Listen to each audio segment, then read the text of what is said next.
I'm your host, Tee, from My Great Finds for You. And I just said finds because everybody keeps saying finds. So we have to remember it's My Great Find, no S for you. Anyway, I'm a little tired this morning. We had a blackout here on Long Island. So just, and of course I was up late watching the great auction with Donatella, who will be joining me shortly this morning.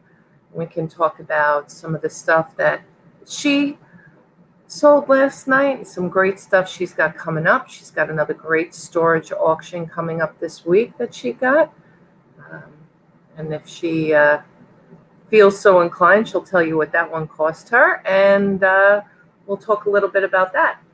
We're also going to discuss this morning a little bit about my great find that I picked up a couple of things, and I'm going to show those to you, and we'll go over some of their, the costs and what the value is and what to look out for.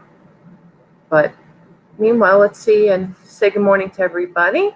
And if anybody also wants to come in and join, just let me know. I will send you the StreamYard link. I have to laugh. I had a free trial to StreamYard. They sent me, like 7 days, but I think I got it like last Sunday, and I don't see it anymore. So I don't know. It expired already. Maybe I didn't even notice it was before then. Because I was going to play around with some of the features for the paid version, because that's what they gave me for 7 days, but I guess I can't do that anymore. I was going to try, but we can still always use the banners, which I love, and I have some of them saved in here. This is an example, but this is great because I love this. Just, you can create a banner. Let's think.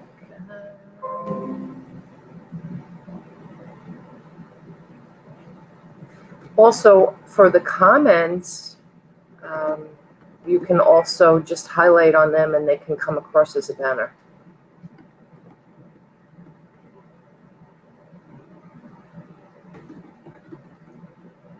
And that would be right there, and add the banner. And then we can add another one. And it's a really great feature. I like it. I definitely like it. So let's get into it. So this morning, I'm going to talk about two things I picked up. I guess some people are creating Facebook pages now where you can actually go out and buy items wholesale as opposed to going out and sourcing. And I've kind of gotten involved in a lot of that stuff. It's kind of like the live auctions we're doing at night on various channels, where we can just go in and buy wholesale lots and then resell them as resellers. So I honestly would love to give both these people credit. Thrift Shop Hustler Chris, who actually also sells for the American Cancer Society. I bought a box off of him.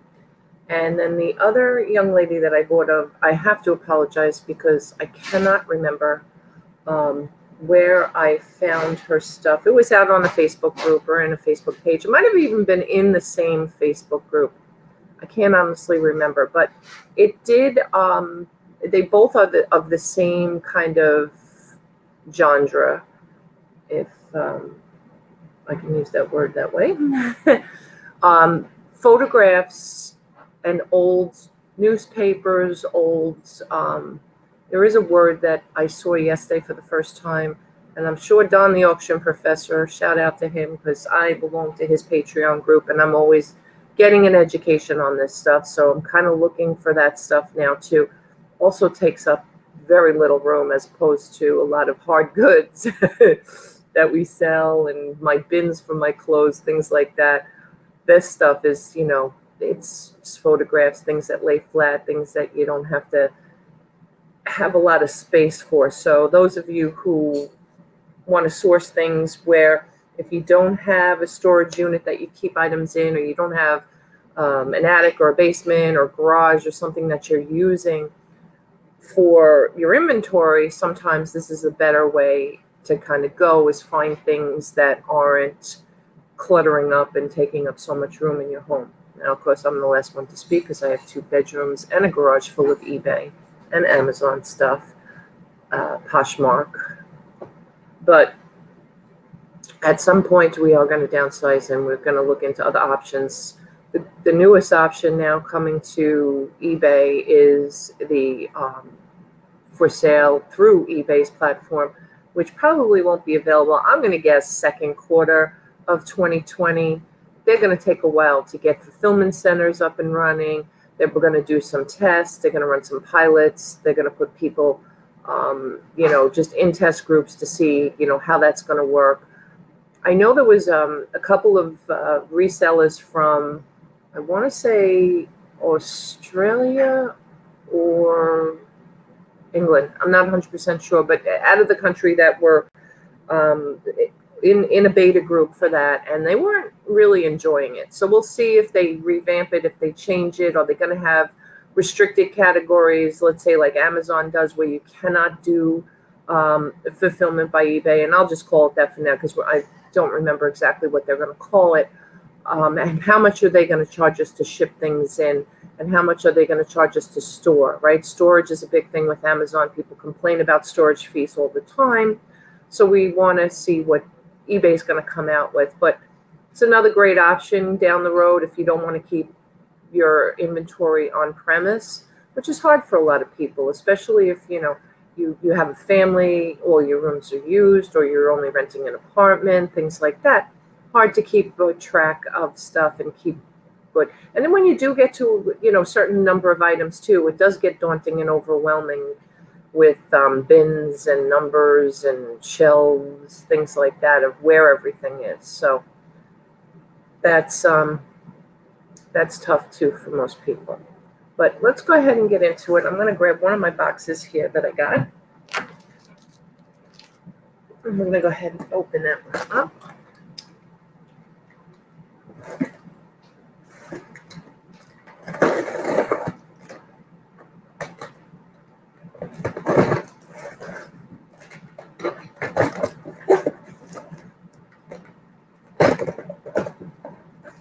And this was just a small mixed lot, not a big box, kind of small.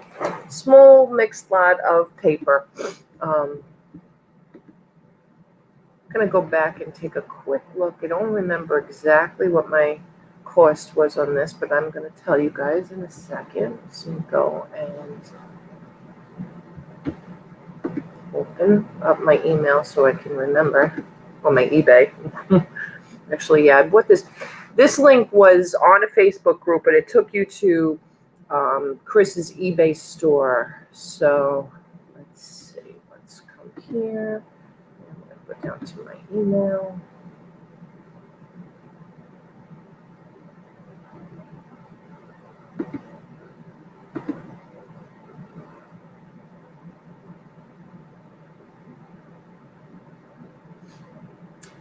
Let's go out to, just go right out to eBay. I think that'll be the easiest. I'll look at my purchases, and then that will tell me exactly what my cost was on this.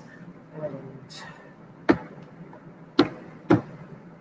we can look at the listing if you guys want. I can share my screen.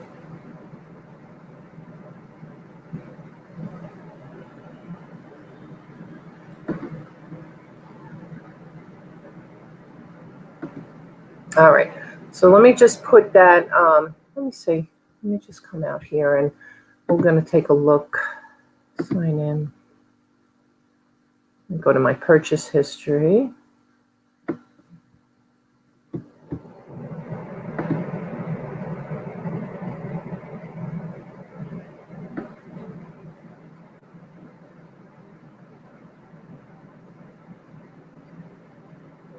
Okay, so I paid $27 for this, and it's ephemera is the word. Ephemera, right? I guess that's another word for mixed paper, things like that. All right, thank you. Good morning, Donatella. Donatella's going to join me in just a moment. She's rebooting her computer. So meanwhile, I'm going to kind of open this box and just kind of, whoops, kind of slipped out of the sleeve. So again, lots of paper. This is in this bag here. And let's see what we have. Now this one is just a ticket to a dance music by Harold Swedish American Orchestra, Saturday, February 7th at 8 p.m. It's printed on the Warner Printing Company. However, there is no year on this. We'll see if we can see a year. Don't know, but that's that. This is a booklet called Franklin Union, and it's information from 1916 to 1917. And it talks about the Franklin Union Hall, which is on the back. And then there's some very machines. There's a second-year student testing a motor. We've got laboratory equipment in here. So this is interesting. Somebody in engineering might like that. Then you get into some old photos. So this is this uniform looks like civil to First World War.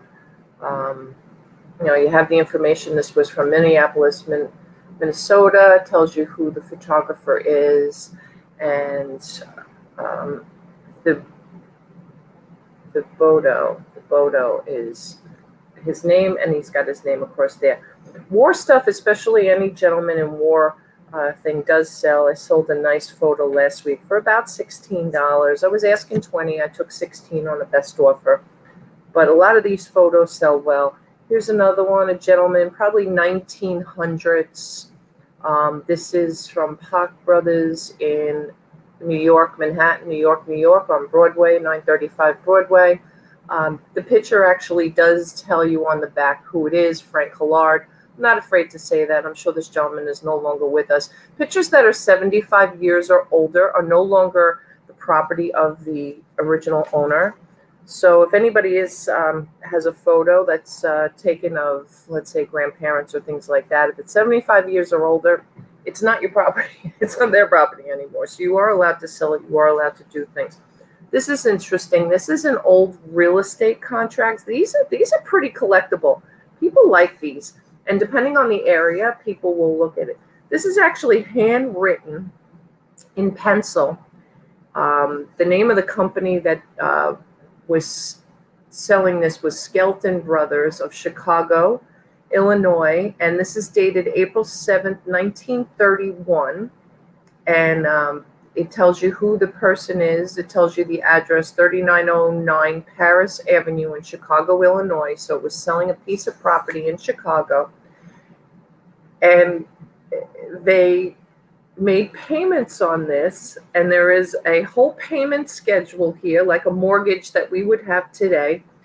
And they paid $13 with $1.70 in interest every month. Until the lot was paid in full. And they made 1, 2, 3, 4, 5. Looks like it might have been even a 6, 7 payments. They actually made a double payment once. Looks like the winter was a little tough. They paid December and January together. And the interest looks like kind of adjustable, because there are months where the interest was $1.70, and then there were months where it was $3.92. So very interesting document. Does open up, does tell you about, has all of the contract information on the inside. So that's pretty interesting. Let's see what they paid for the total amount. So it says that they paid, $1,250, and they took a deposit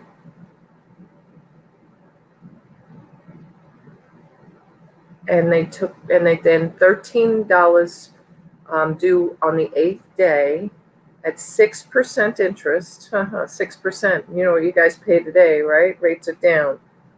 Rates have historically, if you look back in history, and you guys know my background, I'm in mortgage. 6% was probably the average over the last 100 years, if you were to look back historically. But we had a lot of dips and ups and downs. Going back to trying to think, probably 80s, early 80s, rates were like 16%. End of the 90s, they started coming down towards 6% again.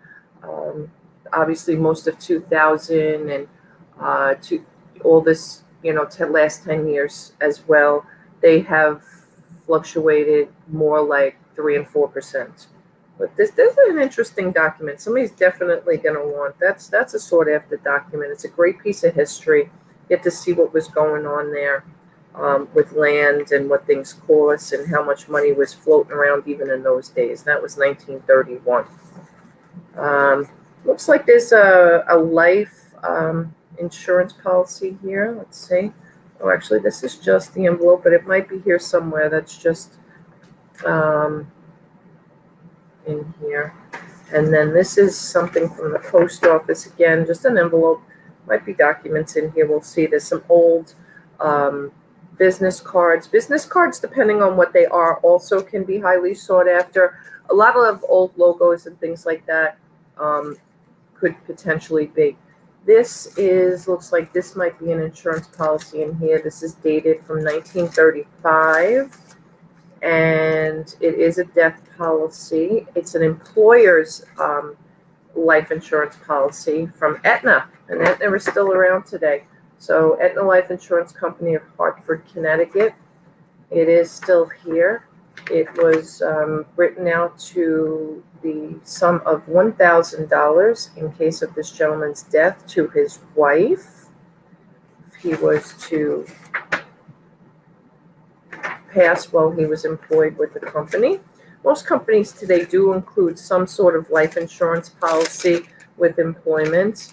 And then depending on your role, you could actually be entitled to more. I know when I was traveling, there was actually a rider on my insurance policy. I told my husband I was better off dead. I think it was $500,000 if I died while traveling for business, besides the regular insurance policy that we got, all the other ones. An old envelope with return receipt. There's just some envelopes and things like that. Here's an agreement. This looks like this is an articles of an agreement, a trust agreement. This might have come from the same person that the living or the insurance policy came from, because it looks like it's the same name, it's the same address. Actually, that's the same parcel that they bought too, that 3909 Paris Avenue in Chicago, Illinois. So that is part of that. Now, there's some really old, looks like clippings or something here. I'm not going to open them because paper, you have to be really careful when it is sometimes as old as some of this stuff is. This is a radio log. So this would tell you basically what the name of the letters, like we know radio today, right? WBAB is a radio station here on Long Island. This kind of is an index. It tells you what part of the country and what the letters, the call letters are with the numbers, and if it's AM or FM. And this is from, let me see if I can find it here, 1934. And that's that. Not in bad condition for 1934, I have to tell you. Yes, looks like it came from, a lot of it looks like it came from the same person, because I'm seeing his name all over.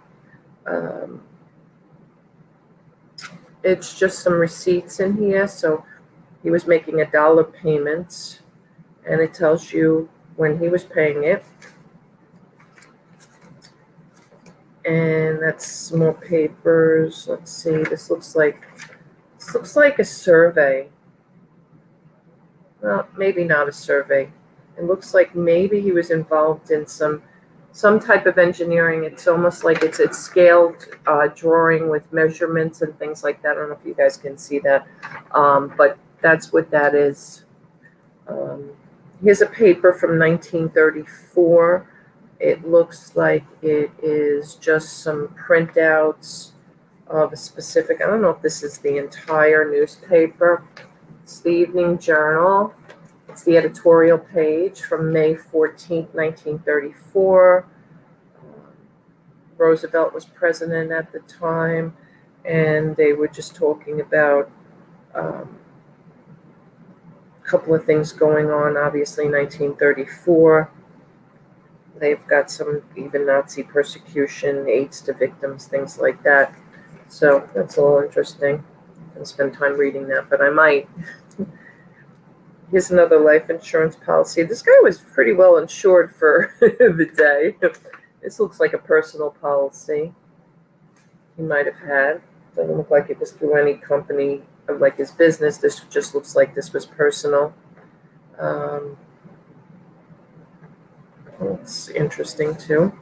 Here are some almost like postcards, but these are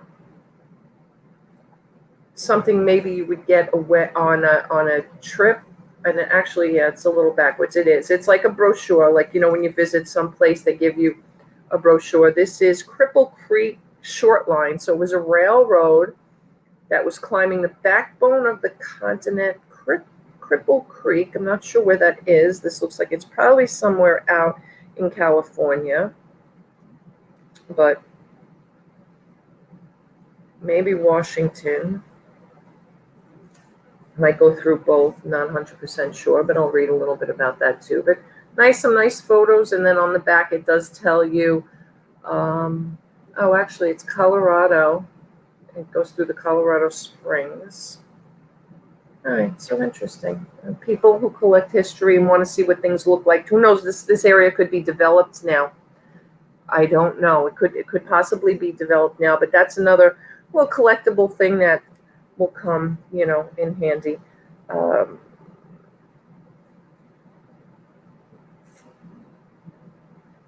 This looks like a program. This is interesting. This is really interesting. This is a program of America's Making Ink, and it talks about the chairman, and it has the chairman, and they're talking about Armenia, Belgium, Czechoslovakia, England, Estonia, French, Greek, Hispanic, Hungarian, Iceland. They have all the, looks like they have like a chairman of, a 12.5 countries. And it looks like they had some kind of administration and admission fee.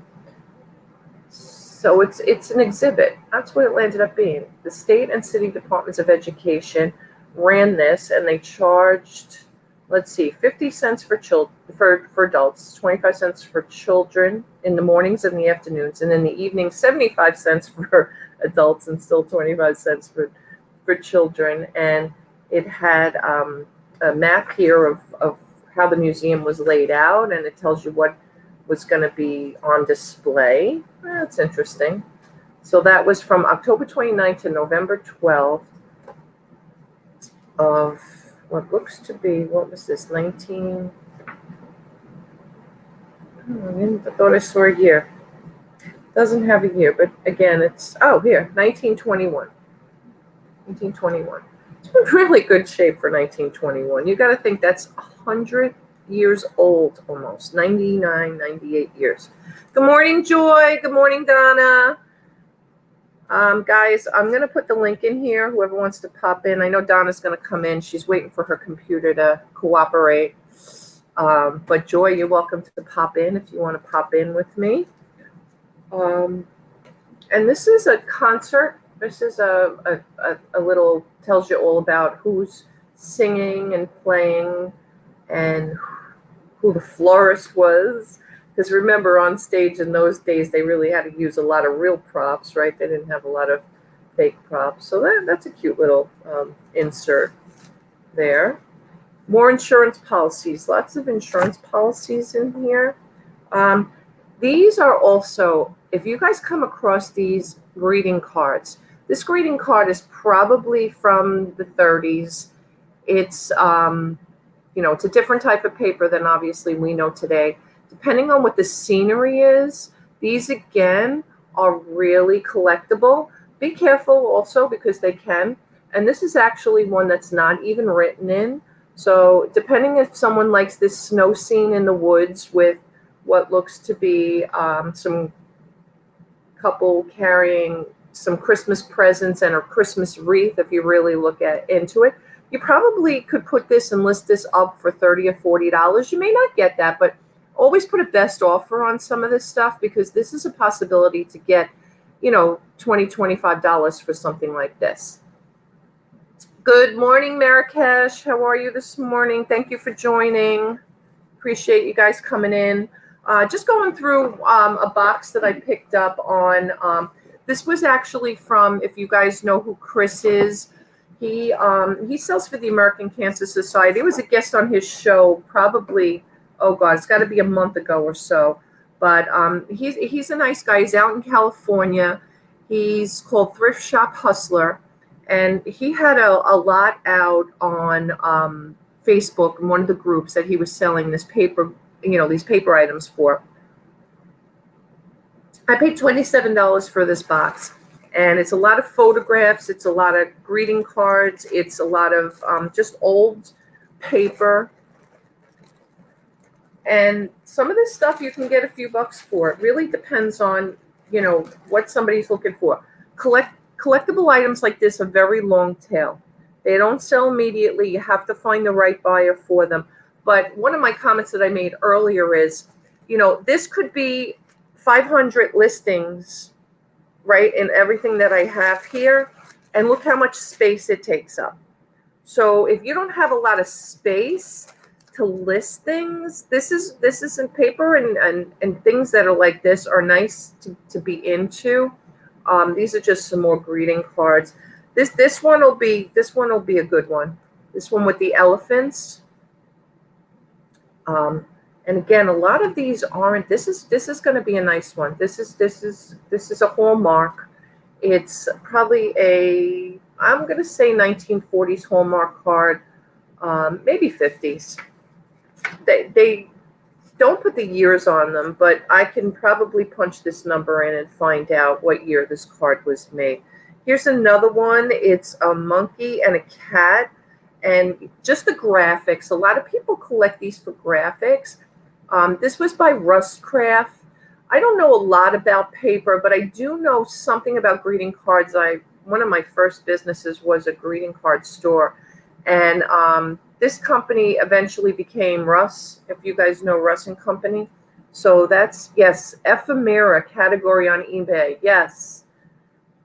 And it's funny that you say that, Marrakesh, because ephemera, I only just recently saw that word. I didn't even realize what that word was. So thank you. Thank you. I hope I'm pronouncing it right even. Here's a nice little puppy dog. With some flowers, a basket of flowers. This is just a note card. Does have the company and the information on the back. They're out of Boston. Here's one with just a table scene. Not as collectible. But actually, this one is a regular. This actually, yeah, it's a Mother's Day. Just almost like a little postcard. So it doesn't have like an inside. It's almost a photograph. It feels like it's a photograph. It's a very thick paper. This card is of the Virgin Mother, obviously with Jesus. These cards, too, they are highly collectible and sought after. People like these religious views. So, with the rosary, anything you find like that, the rosary beads are on the inside of the card. And the saying says, "May the smile of Our Lady illuminate your day and linger life fragrance along life's happy way." And this is devotion to my rosary is a great sign of predestination. Okay. So that's a nice one. Here's a get well card with just a nice bunch of flowers. Again, The photographs are what's going to sell the card, not necessarily even the saying. People collect certain pictures. Here's a little girl, a couple of times over on the card. Again, these are probably 1940s, 50s or so. You might find some more. I'm not going to go through every card. There's a ton of them here. I mean, anybody who's into music, they might want that one. Some of these are kind of cute. Look at the little angels there. Good morning, Mark. How are you this morning? Hopefully everybody's up and recovered from the auction last night. Great auction, Mark. Congratulations. I think you beat me out of something last night. I can't remember now. But here's like a wedding cake.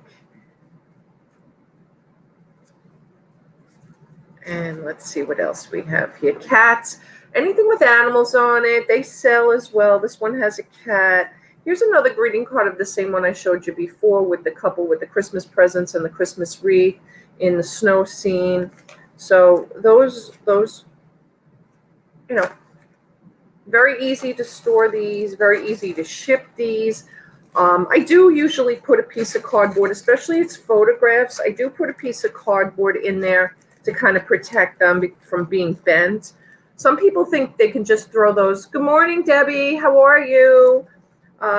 Some people think that you can just throw these in an envelope and put a stamp on them. But if you're selling through eBay and you want to get good feedback, charge the $2.66 to $3.25 on whatever it's going to cost you for 4 ounces.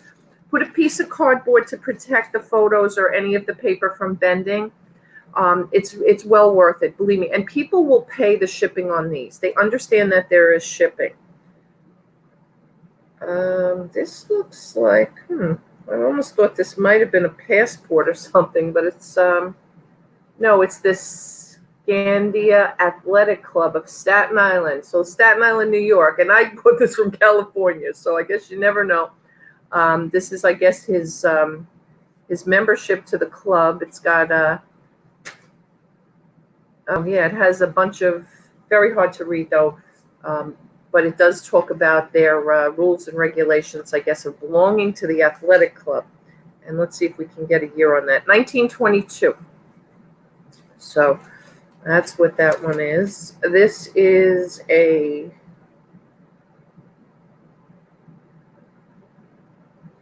something about a non-payment of a loan. So again, same person that the insurance policy was with and everything. Here's a nice older photograph. This is from Boston. It just looks like 3 friends sitting along, the hat, the cigarette in the hands, or maybe a father and his 2 children. Hard to say. Boys could be there. Could be the boys, his children there, kind of just sitting back.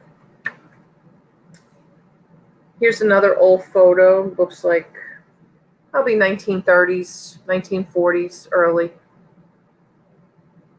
Usually tell by the clothes and how they're dressed. This is a postcard of the Grand Hotel. You see the horse and carriage. That's what will sell this postcard. It's a postcard that never was stamped or anything. Whether they're stamped or not sometimes doesn't matter. Stamp collectors sometimes will look for these for the stamps, but postcard collectors will buy these regardless of whether or not it's canceled or not. It's all about what's in the photo. So this is a horse and buggy. Again, probably 1920s, 30s, somewhere in there.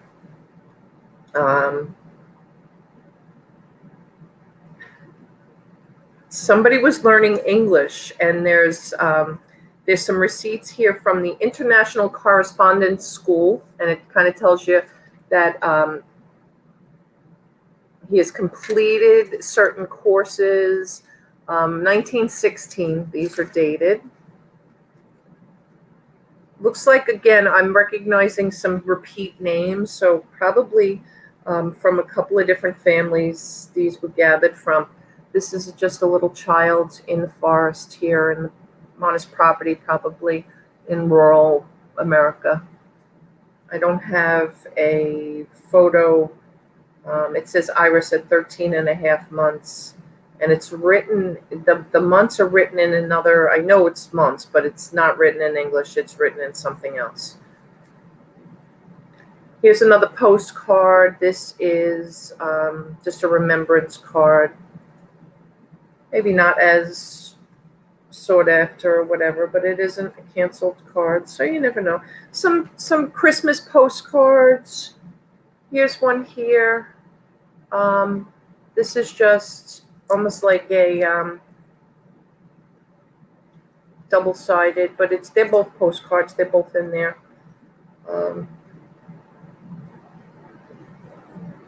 Some club information again. Swedish Gymnastics Club, 14th Annual Ball and Gymnastics Exhibition. So even back in 1918, they had gymnastics presentations. Department of Labor, there's something here about the workers' comp. This is going back. Good morning, good morning, good morning, Darlene. How are you guys? I'm waiting for Donatella to come in. Hopefully she's going to be in here shortly. I'm just showing some of a lot that I picked up during the week on Facebook, believe it or not. So I was just going through some of these old postcards and cards that can be highly sought after. Here's an actual canceled pass book, a bank account book. Just, you know, kind of if you guys recognize those stamps in there, if you guys ever had an old time pass book. Some more postcards, Christmas postcards, again, depending on the photos, depends on how they sell. Some really nice photos. These again are from, you know, I'm going to say the 20s, some of them the 30s. Some of them might be older. This one looks like, let's see if we can get a date. Oh, this one actually is 1908. This is a canceled postcard. All right. And we are good morning. Good morning. I think that the computer shut down incorrectly last night, so it was through this whole like. I know. I tried to message you last night to tell you that you just.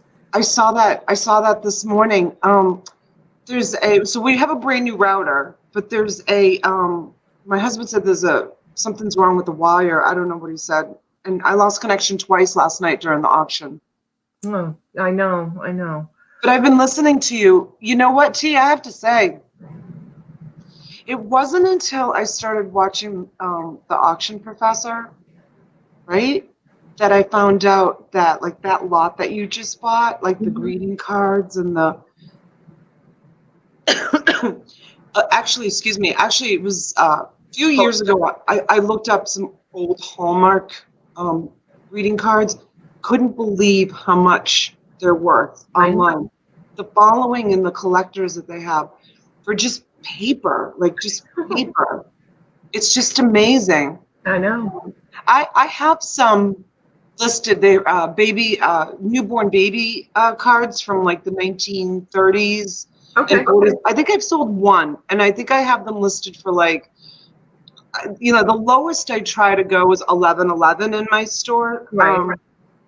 I mean, I do have some things that are lower than that, but yeah, there's a following for all this stuff that the mortgage paper one was really amazing. Yeah, definitely. Yeah, you being a mortgage person, you should probably frame that and put it in your house. It's so interesting. I know, it is. Yeah, right?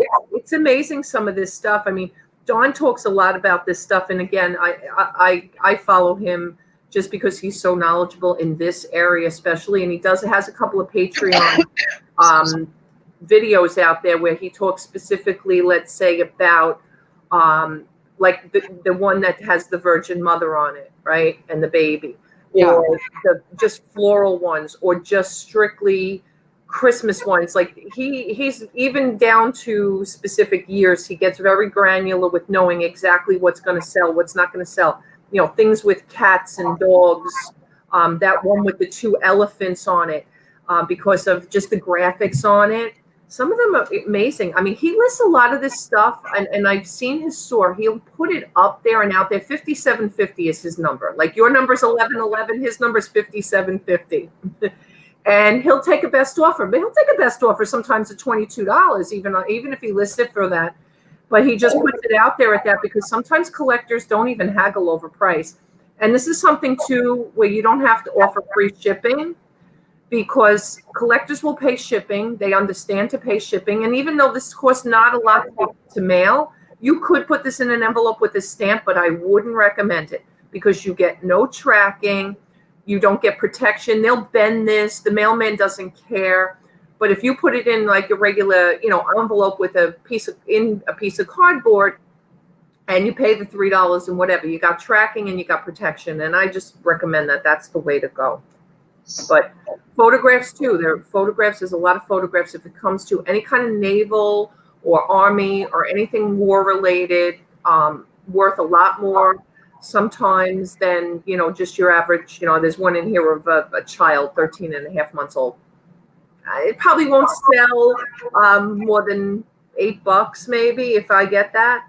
But some other stuff, military, anytime you have planes or trains, any kind of transportation, they sell that horse and carriage will be the seller of that, especially because it's out in front of the Grand Hotel. Hey, Darlene, if you want to come in, please feel free. I put the link in the chat. Be happy to have you on my show for a change. I have such a collection of old photographs from my grandparents and my great-grandparents. Do you? Yeah. And they were born and raised in Tripoli, Africa, in Benghazi. They were Italian, but back then, Benghazi or Tripoli is the way you say it. Tripoli right. Was an Italian colony before World War II. So a lot of Italians, especially from southern Italy and Sicily, migrated to Tripoli because it was like the land of fortune. And when it was when Mussolini took regime, they kind of all like grabbed their stuff and escaped. And I have pictures of them like in picnics and standing in front of their literally castles. I mean, they had beautiful homesteads. And yeah, I'm thinking about selling those pictures. I think they would be worth a lot of money. Yeah, and I was saying too, photographs technically after 75 years, then the rightful owner doesn't own them anymore. Yeah, they're fair game, or the photographer for that matter. Where did you get that information? How'd you find that out? Dawn. Oh, Dawn told you that? Up to 75 years, they're not the property of the actual people anymore? Correct. Interesting. Yeah. The person in the photograph. Oh, the person, yeah. That's interesting. What does Mary have down there? Libya? I'm not sure what she's...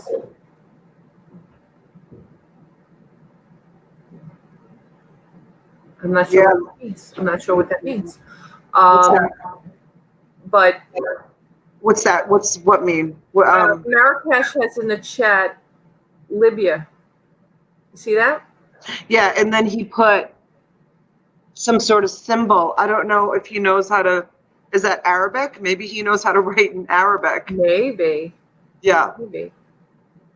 I don't know. Darlene says we have many from the late 1800s to early 1900s. They are from Mama. Yeah. Oh, Tripoli.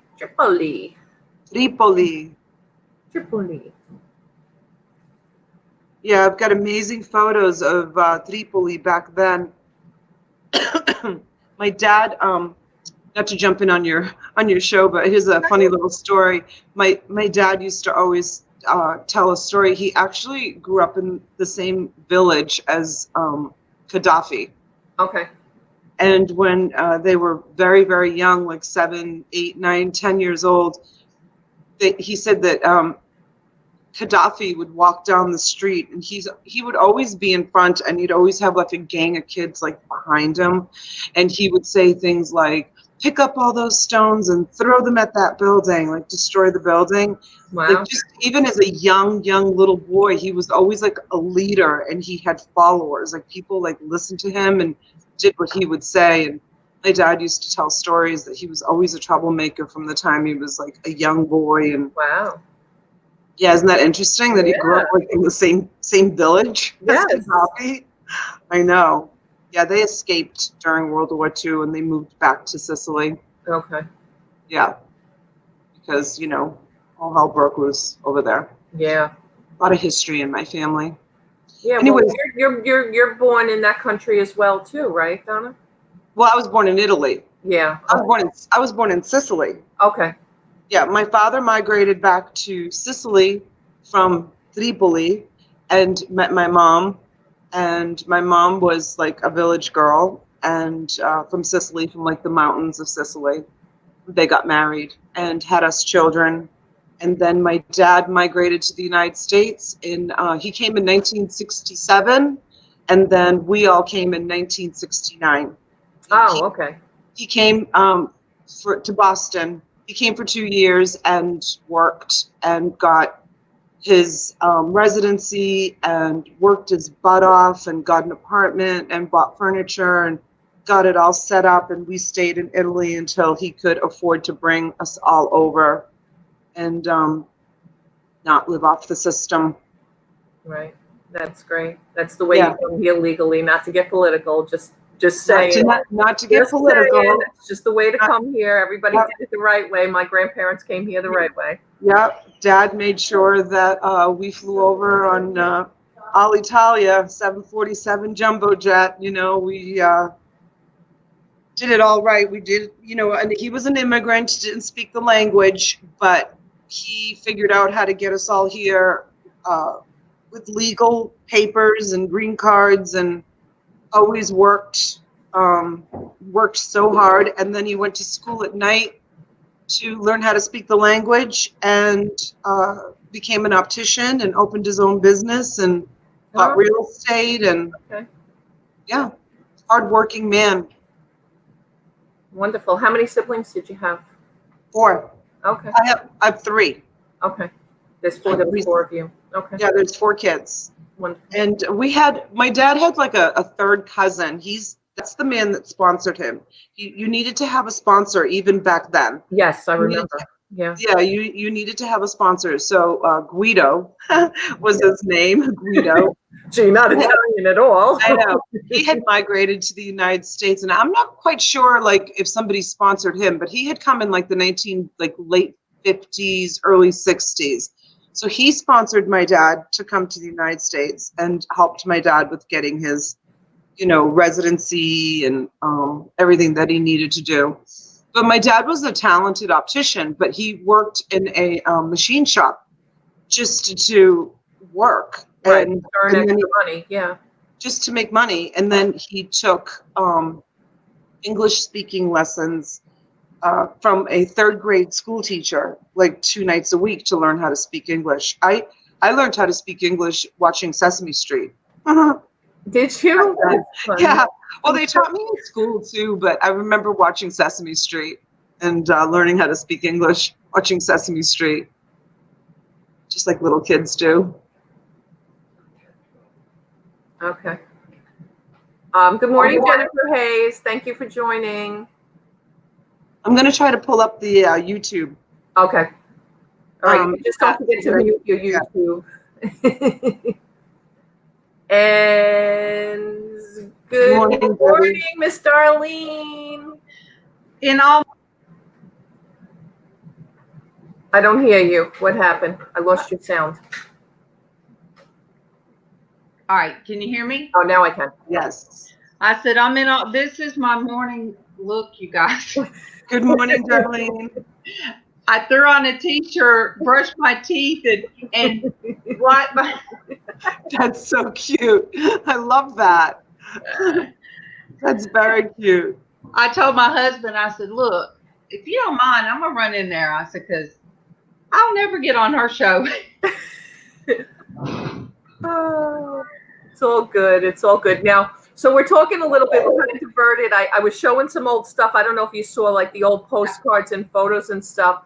And one of the things Donna was talking about was her family, because Donna wasn't born in this country. She was born in Sicily. So I'm a second generation. My dad was born here, and my mom was born here, but their parents were born abroad. Which, good morning, Debbie. Good morning. This Good is morning, Debbie. Good to see you. morning look. That's your morning.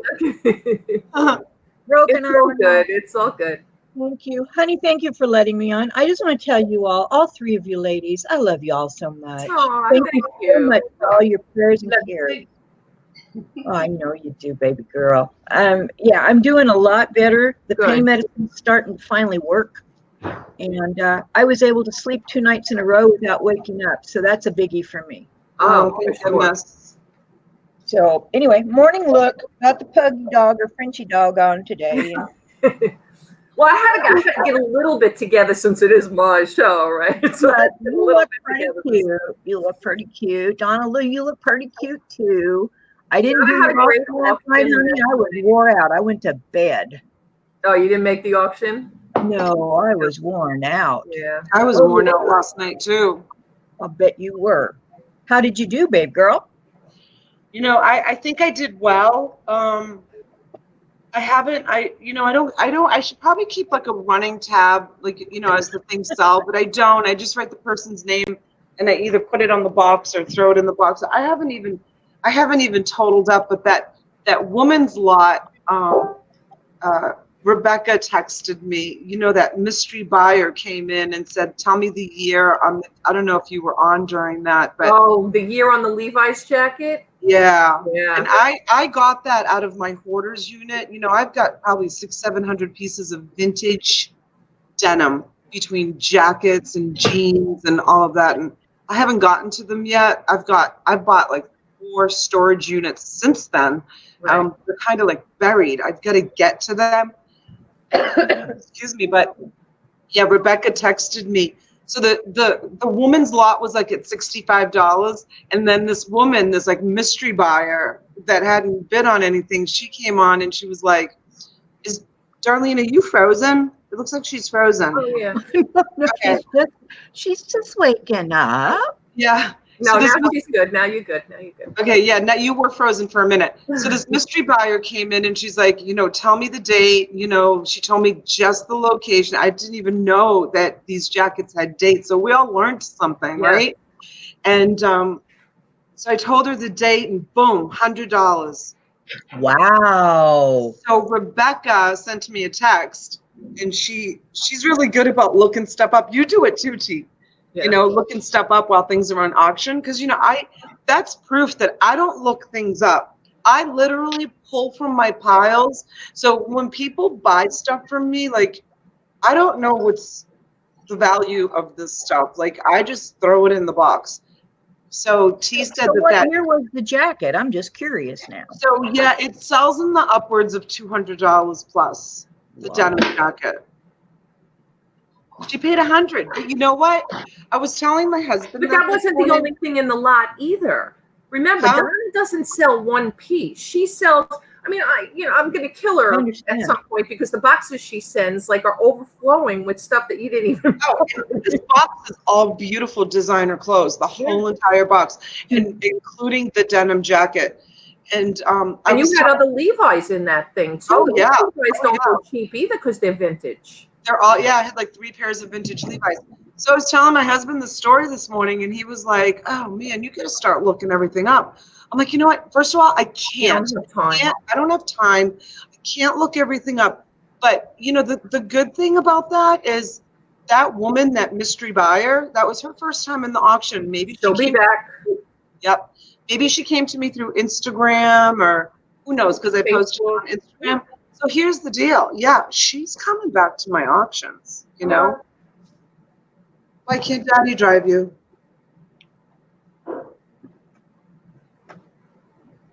You got to drive a child. Yes, it's the story of my life. I hear you. Always. But I bought when last time I bought from Donna was that black box that had the black lace outfit in. That black lace outfit fits me and it fits my daughter too. She needed something very formal, and that is going to be absolutely perfect. And it's classic styling. So everything in that box fits me except for one dress that's way a little small.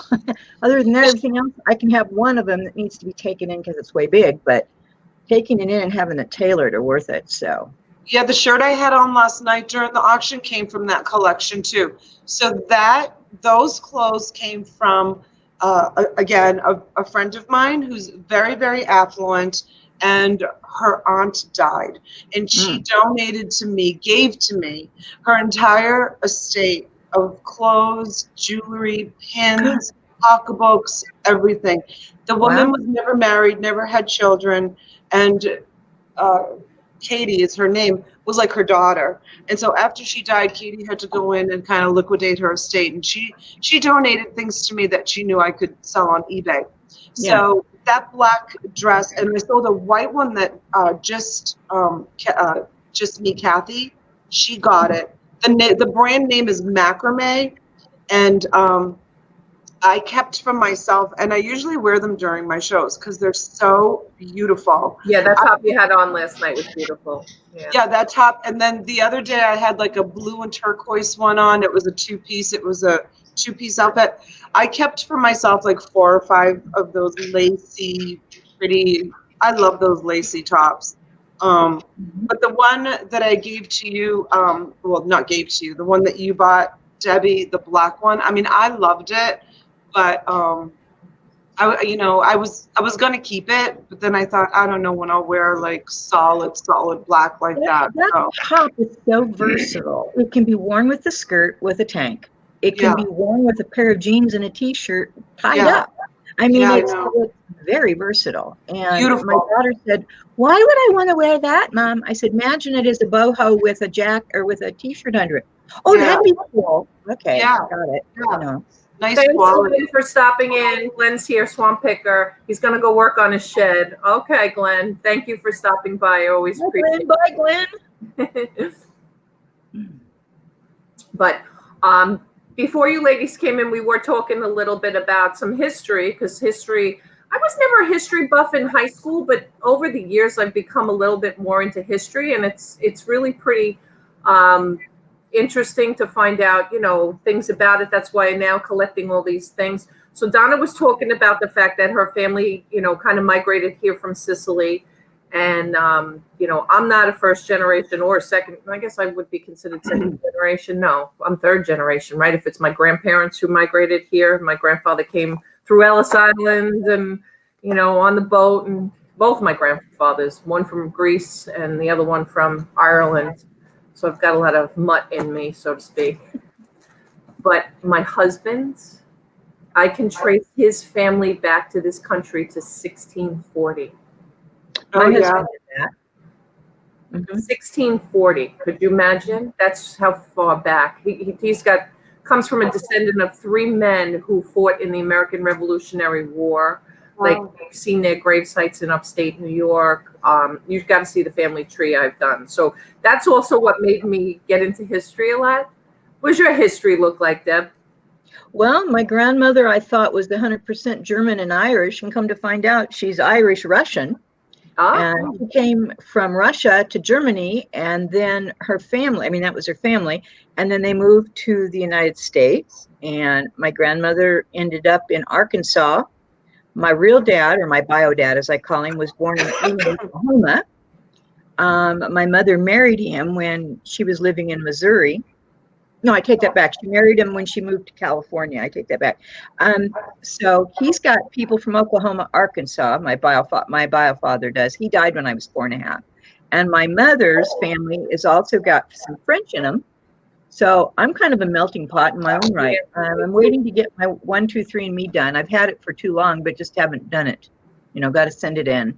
For some reason, you buy these things and they just don't know you. I give up. You got to give it. I guess you got to send them in. Anyway. Yes, you got to send them in. I'm still sitting on my Ancestry DNA kit that I haven't done. Oh, you got to do that. That's awesome. I want to do I'm going to do that only because my daughter wants to know who her bio father is, because her bio mother wouldn't tell her.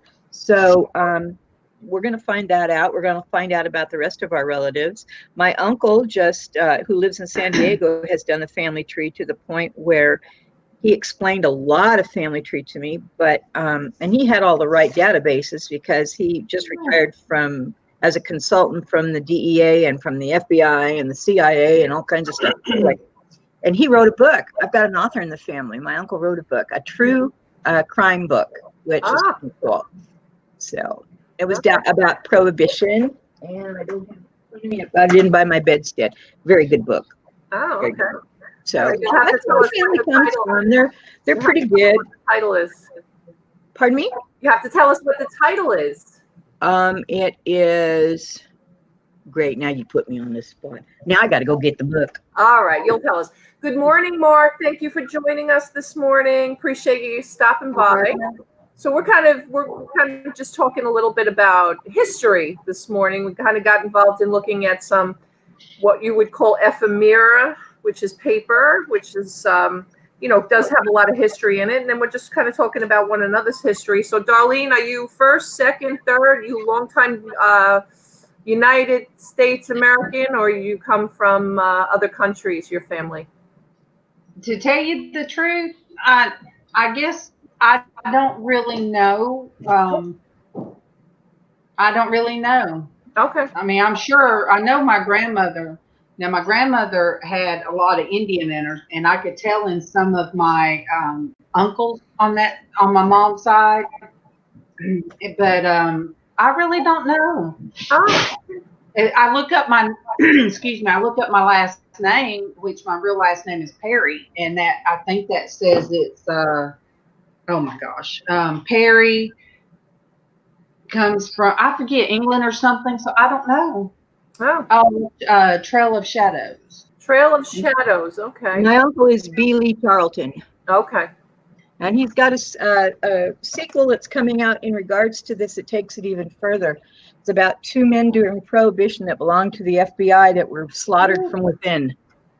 Slaughtered from a bin? No, slaughtered from within. Somebody inside the FBI killed them. Ah, okay. And it's an unsolved cold case that him and his friend has solved. Got it. The only history that I know is the history from this house. The history from my husband's. Excuse me, ladies. I'm sorry. I've got to go. I got to go drive my daughter. Okay. Uber mom. Uber mom. If you're still here when I get back, I definitely will jump on again. But if you're not, have a nice day. It's going to take me about a half an hour to go drive her. So I'll be back. All right. Bye. Bye, Donna. Bless her heart. Yep. But yeah, I say sometimes that my dad was like a Rolling Stone, and because his dad was, and we really never settled. So when I met Kevin, and his mom this place was built for her mom and dad, and her mom was 14 years old when she got married. So this house is from 1914.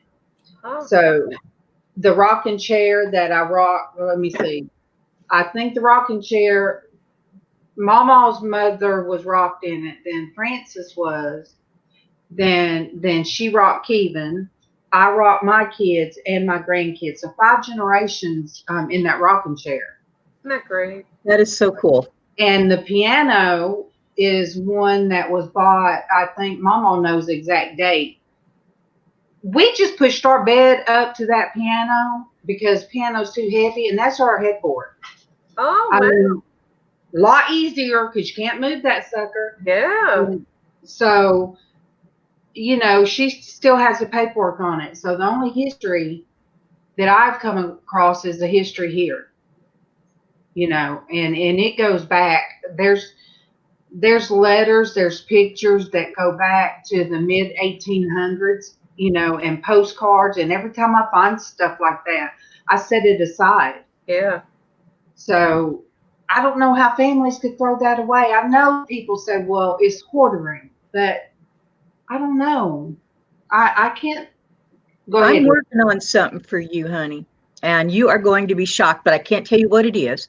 But I will tell you, any pictures that you dearly, dearly love and can't live without, Would you please send them to me either by messenger or by email, and make sure they're at least 800 by 800?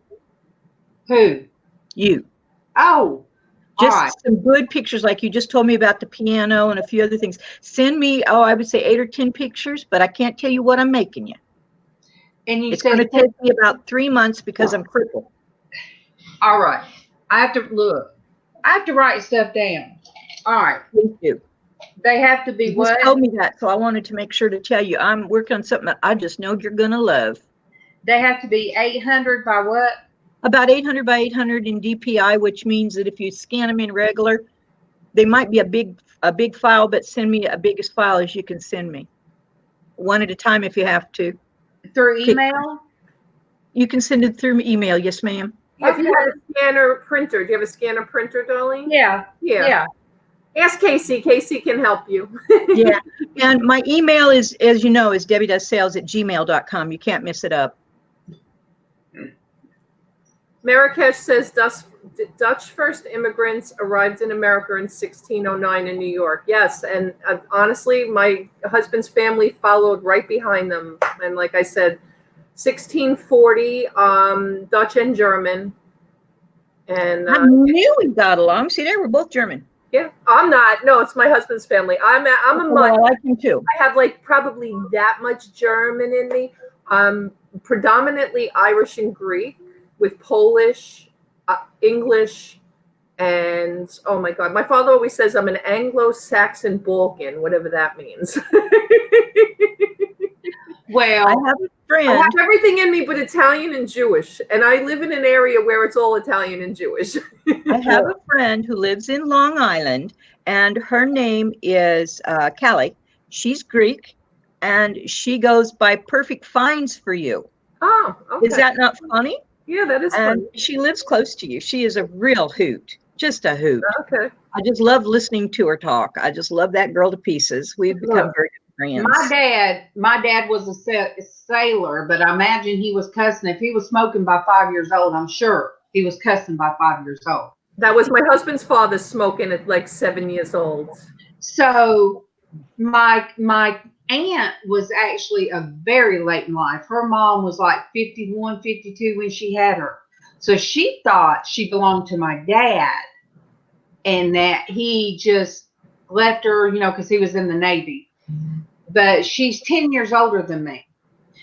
So we grew up like, sisters. But she tells the story of, and my dad told it too. When she was asked, go home, find out what your heritage is. He told her 3 things, and I cannot believe, because she was like me. She grew up, what my dad said was gospel. She put him on such a pedestal like I did. She went to school and got in so much trouble, and it's so ugly that I won't even say, what he told her. And she got in so much trouble, and my dad all those years thought it was funny. I said, Dad, how could you tell? And then years later, I said, Rhonda, how could you how could you believe him? And she was like, because he was Dad. What he said, I said, I know. I believed his belly button was from an Indian when I was a kid, because that's what he told me. Wow. That he was shot.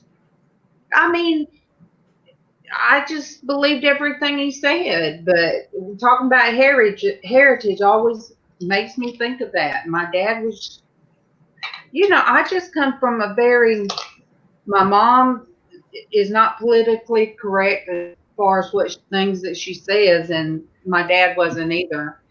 So, and I people think we say, all have a lot of that in us because they did. Everybody's so PC today, and I'm not either. But I mean, I have to be sometimes. But I I bite my tongue. people will blame it on the South. Oh, you're from the South. No, it's just bad. It's just people, not caring what they say. Yeah. And but yeah, the only history is when I dig through this house, stuff that I have found. And Well, it's funny too. I don't know if you find with, especially I know with my grandparents and stuff, like I found so much out about them after they passed and I did this ancestry search because they didn't even like to talk about a hangnail. Like you didn't know, like I found out like most of my grandfather's sisters died of breast cancer, which is concerning. You should know that as a family, right? Yeah. And my grandmother, there's like some kind of second marriage with her father or mother or something. Like she had another mother, which we didn't even know any of this. And then cancer and that, like things that we found out later on that like we really probably should have even known some medical history because that's important. But they didn't talk about anything. Like everything was always hush hush. Don't no. Yeah. Never put your business out on the street. Not I ever. didn't find out until this year, I think it was, that there was an uncle on my granddaddy's side. So my mom, one of her uncles that was a preacher, he committed suicide. And I said, how could you not talk about that, especially after my brother did? Right. I said, how could, because, now I talk to my kids about it because to me, that is I know it is a spiritual thing, but still that type of depression, I talk to my kids about it and make them, and I watched for signs of it. And just like people would for, like they test for breast cancer or, you find out somebody died of this or that. They didn't talk about nothing back then. No. And it's amazing even how society, like my husband had, I guess an uncle, probably a great uncle, I won't even say, but when you go back and look at the census, like they have listed on the census, somebody was mentally retarded, and we'll just leave it at that. I know there's so many different PC terms now today, but they literally wrote on the census, idiot. That's what they wrote on the census. What does that mean? I mean, does that mean he had this or that? Now I know autism and all this other stuff wasn't around in those days, but, didn't know that until I found a census. And I said, did you know your cousin, second cousin, third cousin, whatever it was had mental issues? And yeah, that could be an issue because you know what? You never know with depression, if it's a mental issue, if it's something, but it's always good. Like my grandmother also had a lot of mental issues, and I'm very aware of that. I'm very aware of that now. It could have been very well somebody that was dyslexic. Yes. That might have not been able to read or write. They would have called them stupid, or they would have called them something like that. And would have been perfect for that. And back then, they would have told them, well, if you can't learn in school, you're going to work. You're going to help work the fields, and that's what he did. He worked the fields. Yeah, he worked the fields. Yeah. But Amazing. we're more up and out there now to discuss things, and my sisters, I don't know if they watch what I say or watch, but I told one of my cousins, I said, girl, I was talking about you on YouTube, and she was like, what? I said, well, I done told all you guys that I have the channel. You can go and I try not to name your names exactly, but and then my mom, she just bust out with, oh, there's, I had an uncle that, she said, Daddy tried to go with one of his nieces, and I had an uncle that tried to go with me. I'm like, Mom, that's awful. I said, is that why great uncle so-and-so gave me heebie-jeebies? I mean, why, if those things were happening, why did you let these people around your, pretty little girls, as they all said. At the reunion, somebody come up to me and, we were all, who do you belong to? And who do you belong to? And, when I told them and they said, yeah, they said, oh, I remember that she always had the prettiest little girls. And I said, well, thank you. But I don't know. I said, why didn't you say anything? They didn't talk about it. What? So you're talking about it now? Yeah. And don't you find it interesting, though? What did we do before the computers? Back in 1984 is when computers first started breathing. And you could do a whole directory of the internet by doing a star.dir. Now, look where we're at. I mean, Oh, yeah. we are connecting with not just each other in the US, but all over the world. We're all saying, I think the same thing. Oh my gosh, I thought you thought this. I thought you thought that. And a good example is our wonderful young lady, Joy. I love her to pieces. She is so open and so Yeah. normal for being an East Coaster. No offense, but I mean, No. she is East Coaster, and I don't know anybody from the East Coast. I've met one man, and that was it, a long time ago, back in the day. But, you know, you learn by asking questions and not becoming offended. And we have a society right now that says, oh, you're not being politically correct. You can't ask those kind of questions. Well, why the hell can't I? Right. I'm going to ask them. If a person feels good enough about answering them, why not? We all get closer that way. Yeah. You know, I mean, there you are in Rhode Island. There you are in what is it? Is it Alabama? Are I'm you in in Long Island. Alabama? I'm in Long Island, Debbie. Yeah. Yeah, Long Island. I'm so sorry. I No, get it that's okay. confused. No, I'm the one from Alabama. Yeah, and I'm from Texas. What Well, a I'm different from life we all have. I was born in Cali, moved out here, so I have family in Utah because I have a family member. My family, my dad was raised in the Mormon church, what Mormon, I'm and Mormon. he always said Okay, they anyway. kicked him out. Mhm. They kicked him out when he was a teenager because he drank and smoked and got tattooed and all this kind of stuff. But you know, I still Dumb have. reasons. Yeah, I still have a cousin that he was married in the Mormon church and Wow. so he lives in Utah. Then because all my family that lived in California moved to Washington, and from Washington, my cousin he ended up doing the Mormon missionary thing, and they moved to Utah. So I mean, I have family all over, you know, that lives all over the place. But basically, my dad was Colorado, Panama. I'm talking about like Panama Canal, Panama. Then they moved to California.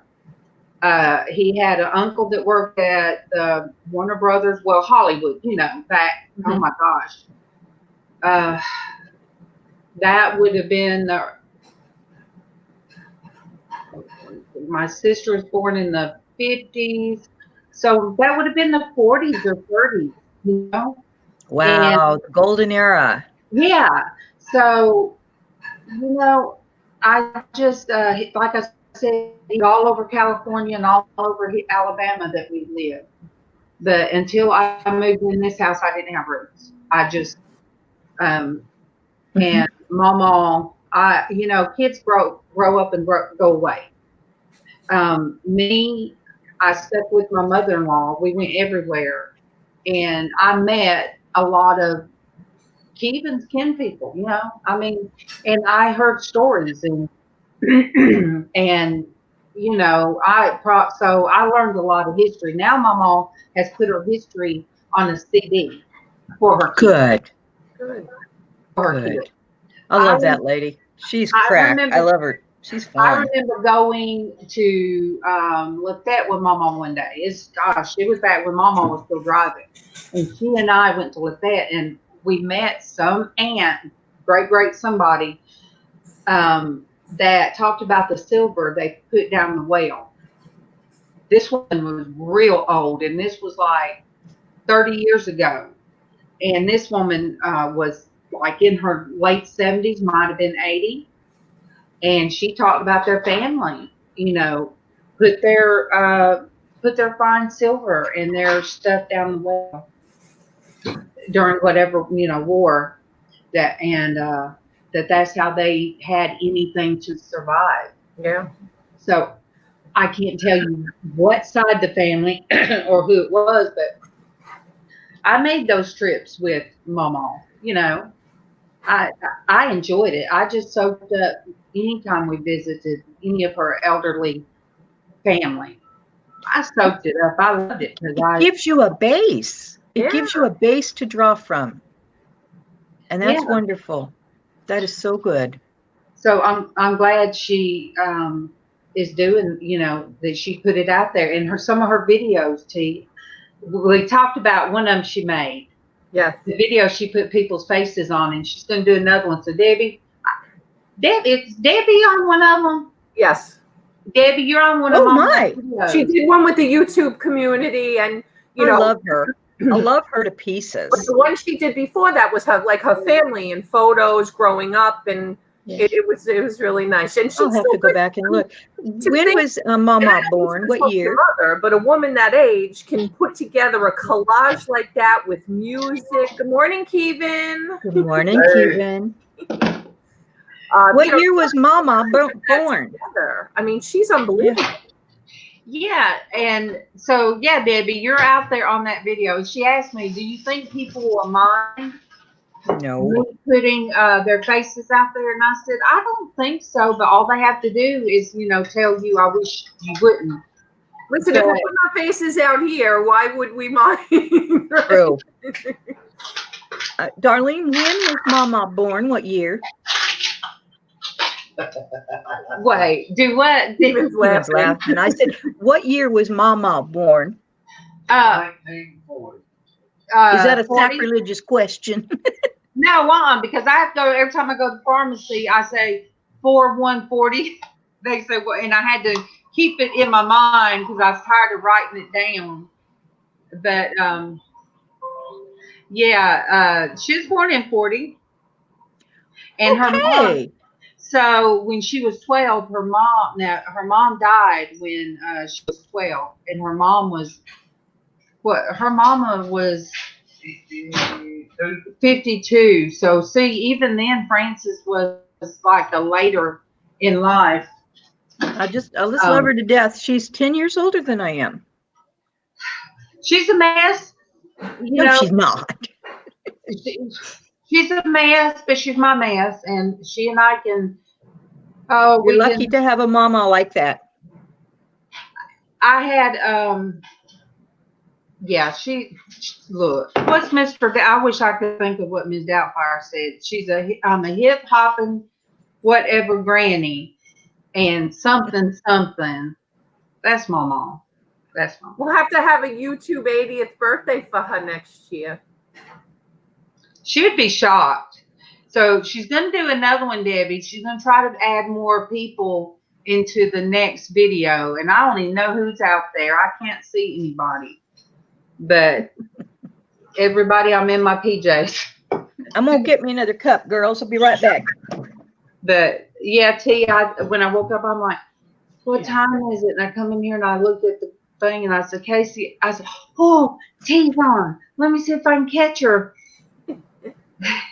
Yeah, we kind of, sometimes I put a little specific topic on. It depends who comes in, and, I appreciate anybody who wants to join, with me. So I started opening up this box of stuff, and I know you're not a reseller per se, but I know you enjoy our community, so I'm sure. But it's amazing. I love it. When you're talking about the old, there's a box, I save them.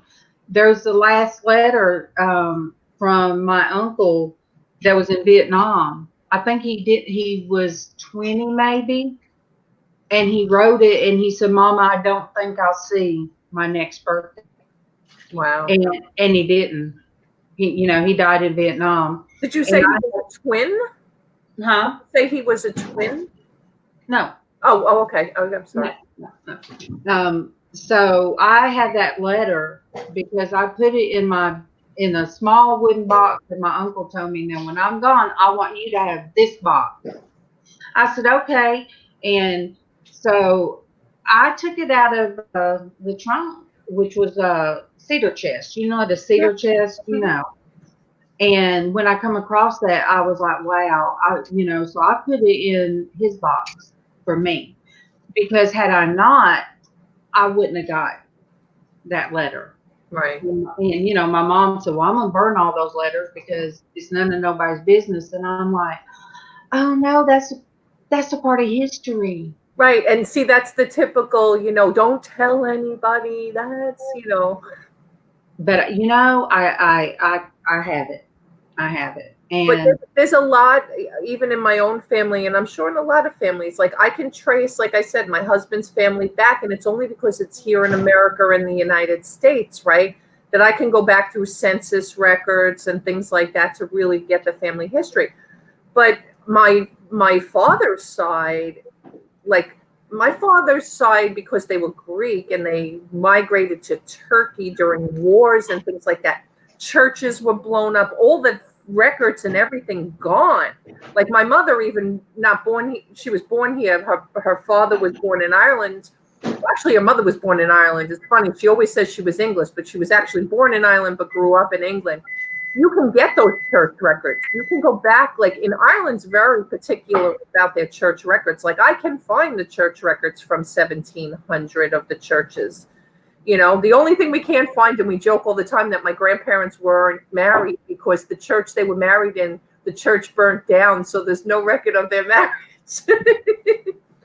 But people should be grateful if they have that history, because a lot of folks, like on my dad's side, if it wasn't for, you know, some family members talking about, okay, this one was born in Yanina and this one was born in this and migrated to here, we wouldn't even know that much. And it really only goes back to my grandfather's father.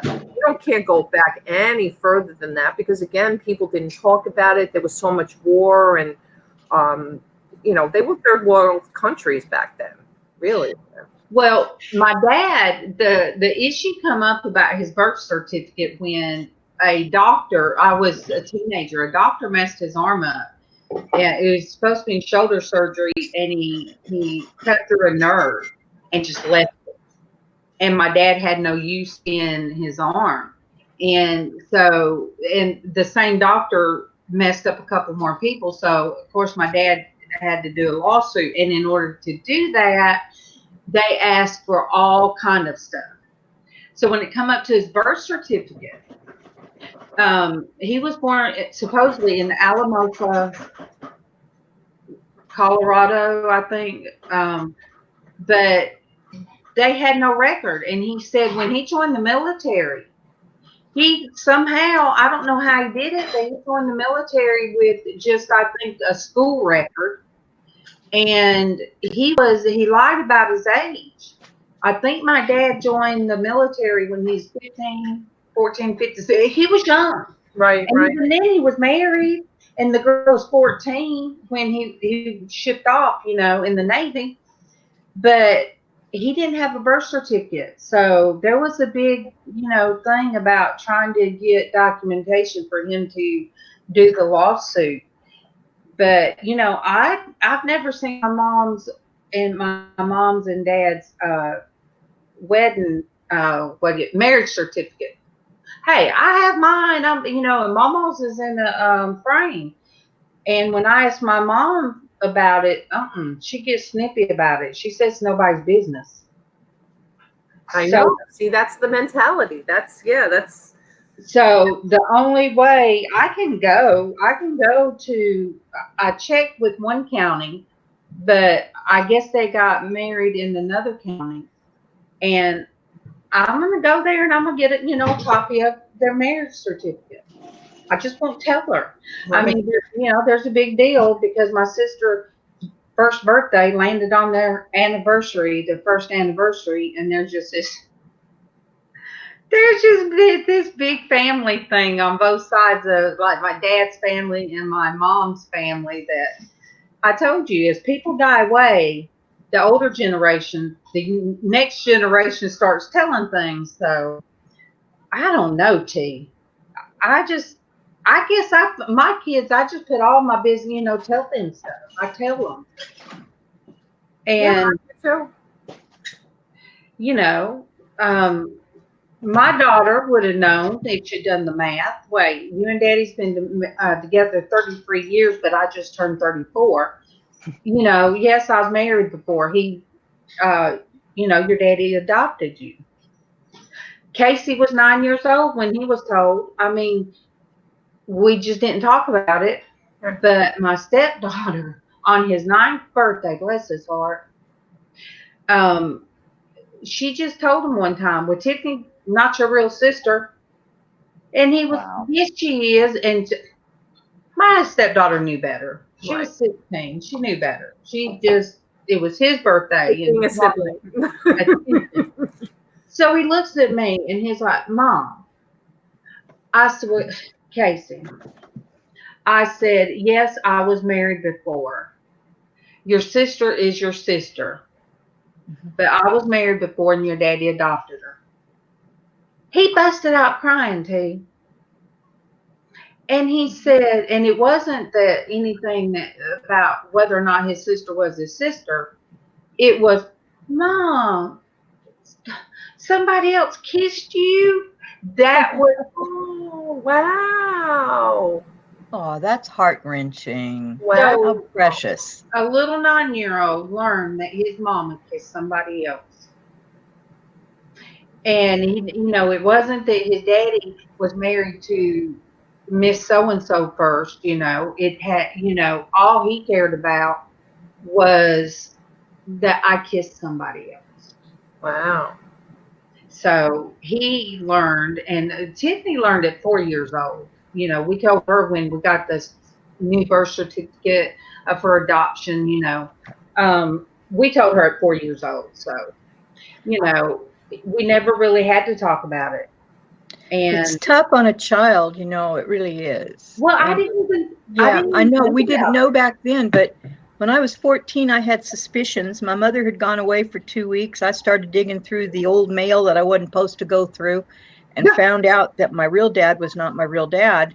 And when my mama got home and everybody coordinated and they finally told me the truth, I was devastated because my stepfather then turned around and said, well, I don't have to keep up this pretense anymore. And at that point, he literally pushed me to this curb, and my brother and sister were the it kids. So it really hurt. It really hurt a lot. But you know what? It taught me about love and what real love is. Yeah. And I'm fortunate enough to say that from every bad situation comes a good one. You just have to be open for it. And that hurt me. That hurt me a lot. To this day, it hurts me. And when my stepfather passed away and my mom passed away, I walked away from the inheritance because I didn't want it. I didn't want any of the bad money. I didn't want to deal with my brother and sister. I didn't want to have to deal with any of that. My sister since passed. My brother is now, he is so mean and vindictive. He's ended up with a $3.5 million tax deficit to the IRS, which I'm not involved in. Yes. So his problem. Yep. We all learn, Yeah. but that hurts. It's so hard. I'm Yeah. so sad for I mean, Casey because I've had a kind of, I would call it a reverse situation because I have Yeah. a son, I was married in 1985. So my oldest will be 34 next month. Yeah. Do the math. I got married February of 85. He was born in August of 85. That marriage lasted about 9 months. But my husband now is his father. He doesn't really know his father. His father's it never. takes more to be a daddy than a piece of a Absolutely. name on paper or blood on in a kid. It takes more. You It know. takes more. So. But thank you for bringing We that up. took That is so the whole special. show into a whole different level, didn't we? Yeah. See what happens when you get involved with me? I love you. Yeah, You are my saving grace, girlfriend. You just don't know it. Well, After we talked did, when I was in the hospital, I cried for an hour and a half later. I did the revamp, the thing to show the revamp of how I'm gonna do things on the show. I didn't know you did a revamp. It shows you I've been out of the picture. I did, but I mean, it was just me. It was an impromptu. I had to do it real fast because it was when Keevan was going to come home, and I always, yeah, with T. Oh, he said, oh, so you gonna say hello to Debbie and T? Who is it, Is that Casey? Mr. Casey? Good morning, Casey. Hey, Good Casey. morning, Casey. Good morning, sweetie. Love you. Mean it. But yeah, I did a thing on, and it was real quick. I told Mama, I said, Mama, just sit right over there. I said, sit.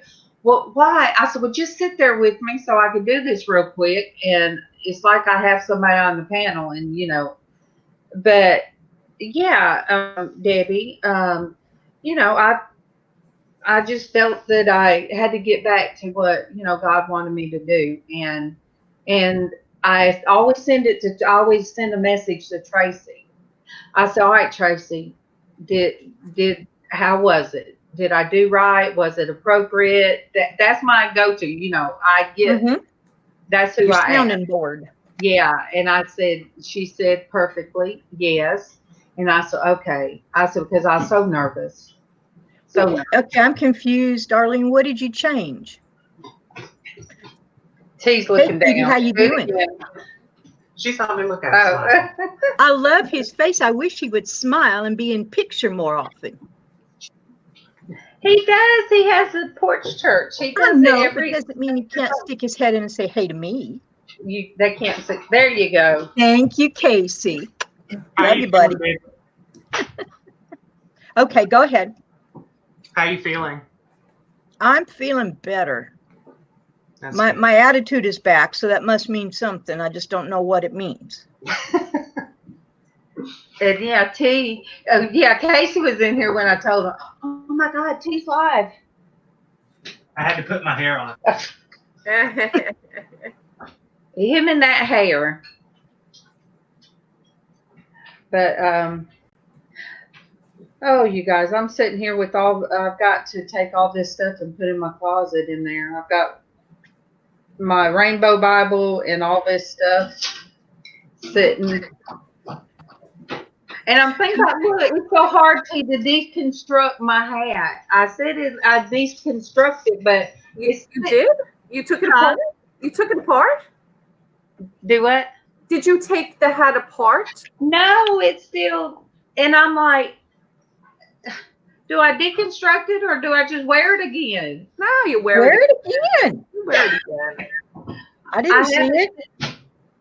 So Debbie's asking about the change, and Debbie, she did put a video out yesterday afternoon about why she did what she did, because she felt that, she had a calling to kind of, be a spin-off of Casey's show, right? But beyond before Casey. I'm still trying to figure out. Well, I'll watch it, but I don't know what the changes are. So basically, we're going to keep our Tuesdays and Crazy Hat Fridays the same.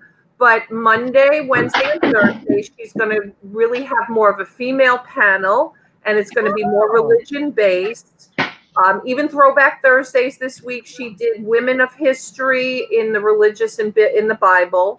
I couldn't get there from where I was. I was at the doctor. Up that day, so I didn't really get to listen to a lot. But I know what's kind of about, and I watched your video yesterday. So she's just, we're used to the usual suspects like Adam and Derek, and Suspects. men aren't invited into the chat, but she's going to basically have more of us women involved and talk and keep it on a faith-based show. I understand that. That is good. I think that's a very good thing.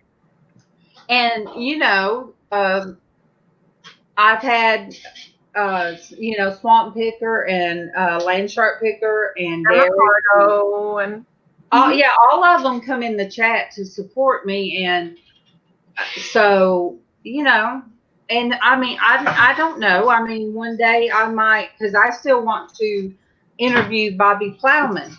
So there might be a day that I do a interview.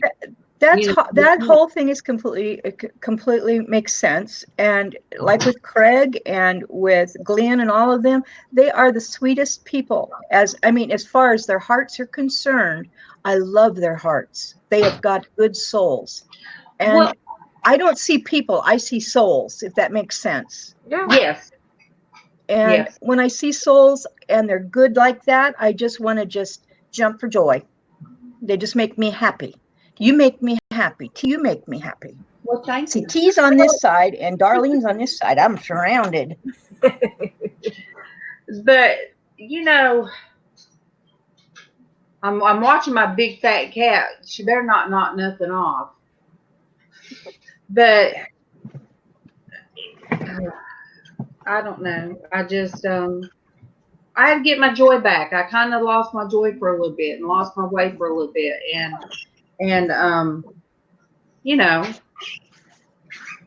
Yeah, no, I saw it the week before. And I get where you're going, because it was getting to be like, I don't know, just a little. There was some things that went on, and we'll just leave it at that, where things just went in a direction that I know we didn't want to go in. I felt like, and I had so many people message me and say, "Are you all right?" And even Debbie was one of them. I said, "Why?" I just felt like I didn't have control, or and I saw Ricardo drop his head, and that was a big thing, because I know I do it a lot. If I talk about something personal, I'll drop my head. And that's the sign of growing up in a household where you better not look somebody in the eye, And when I saw it, it didn't bother me if I did it. But when I saw it, if somebody's on my show and they do it, it's like something's wrong. So I went back, even last night, I went back and watched some of, trying to figure out when it started, or when. And then I'm like, all right, I've started over. I've started afresh, and, I'll leave it at that. I won't go back and watch to see where. Right. It's not important. Moving forward. That's all. Yeah. Go forward, never backward. Yep. And, everybody doesn't, when you do that, everybody doesn't agree. Everybody doesn't come on board with it, but that's okay too. Yep. Well, I haven't missed you because of your change. I've missed you because of doctor's appointments and sleeping. Sleeping is a good thing. Yesterday, I didn't get out of bed till 10:30 in the morning. Thank you, God. Oh my gosh, Tuesday was the first day that, since I've been out of work, and my husband's been out of work too, both of us, I won't say out of work. I mean, listen, we're still working, believe me, that I was supposed to take my niece to summer recreation at 10 to 9, and we woke up at 9:30. Oh, gosh. I have never slept till 9:30. I can't even tell you in how many years. I'm up like at 5:30. That was me. We've just had like crazy between with the doctors and the whole 9 yards. I was like, oh my God, it's 9:30. I was supposed to pick her up at 10 to 9. So it's been a crazy week. So Tuesday, that's why I missed your show completely on Tuesday. It has been, but I think yesterday, when I was talking about it, because one day when I made my little hat, Anthony was on, and I felt so relaxed, and I felt more like myself. Yes. And, then that day, there was one day it went 4 hours, I think. And John, he was on. He was the last one on. John never wore antique shirts. Yeah. And that's when I told him, I said, oh my gosh, John, if I don't get off here, people's going to think I'm crazy. I'm probably going to speak in tongues, or I'm going to act crazy. I said, I better get off here. Right. But, I felt more joyful. And then Wednesday, I really enjoyed it. And somebody said, am I in the wrong chat? Is this a woman? I know. That was Al. Fish. Big Al, fishing and picking. Yeah, he gave some very good insight, and he threw some, and I was very excited about that. And it was like I got my excitement back. And Friday, I had the best time Friday. It was fun. Then, when I finally decided to do the coming out thing, that was more me, Tee. That is the me that Derek knows. Right. That's the me that what is that? That is my song. Oh no. So Mark's saying he wish he could sleep longer. Yeah, I don't sleep longer. I think the older you get, you used to be years gone by. Sleeping was a great thing. I don't sleep, man, much anymore. I was in bed at 11:30 last night. I was up at 6 this morning. So it is what it is. So, I don't usually go to bed that late though either. Usually that's way past my bedtime. So when you get up, Tee, it's that's how it's going to be. But me being all over the place yesterday, I was nervous, very nervous. But that's pretty much me, yesterday. And Well, you know what? I know that you felt like you had to make that video, but I don't think you need to clarify to anybody. Honestly, No. it's your show, and you can bring it in whatever direction that you feel comfortable to bring it in. So, I know it's been bothering you. I can feel that it's been bothering you that you were doing what you're doing, but at the end of the day, it's what makes you feel better and what makes you feel good and what you think your purpose is here. you sound so much like Derek that, you sound exactly like Derek because, that's pretty much what he told me. He said, you do what I'm going to be there to support you. I said, I know you are. I said, I know you are. And he said, I'll still be there on Tuesdays and Fridays. I said, well, okay. But, so yeah, I do best to come on Fridays when I can. That's all. I love the crazy hats. I listen every other time. Well, half the time I listen, I'm at work. So I've been, since I haven't been there, it's been a little easier. But at some point, I'm going back. So. Well, look, that cone head and wait, Mothership ain't in here, is he? No. Look, the empty picker is in, and I think Marrakesh is still with us. I think Glenn popped out. One of these is going to go to. I'm gonna have it on there. A dunce hat, and it's going to my little redheaded brother Dwayne. You're gonna send it to Dwayne. I don't know what color. You should put it in a big box, and you should say, Dwayne, you need to open this on a live. Yes. Let us all get That'd on be and fun. watch him open it. On hat day. And tell him he has to wear the hat. I would, yes. So, I mean, I like I like being creative and I like doing different things. You are very creative, more so than I'll ever be. But girl, that purple thing, it was so hard to get in this hair, but I figured out how to do it. What I'm going to do is make a base. That's cute. Oh, did you not see that, Debbie? Yeah, she did really good with all her beads. I think you said they were from Mardi Gras beads, right? Yeah, it's from like all these jewelry. Somebody got itchy ears. Look who joins. Good morning, Al. Who is it? It's Al, fishing and picking. I was talking about you. I know. He said he got itchy ears. Yes. I was talking about you. I can't even say that without hearing joy. Yes. But I told Casey, I said, Casey, I want you to make me a shelf in there in my craft room. And that's something else that I'm going to start showing more of. When somebody has a working hangout, I will do a working hangout sitting in my room, getting everything in order where I could start doing my stuff in there, doing some things in the kitchen, but some things in my art room. Right. But I told him, I said, I want to thank Law for all my hats. I said, so that way all I have to do is pick one on different days. Put a shelf up and kind of line them up along the shelf. But this looks like a cake topper. It's so cute. It's so cute. And I love purple. Purple's it's one of my favorite colors. Green is my number one color, but that's what color my hair I dyed it. This last time I did the deep violet purple stuff. And so yeah, I want to just be able to grab a hat and put it on, but still create some. I don't know how I ended up being the crazy hat lady, except by Derek.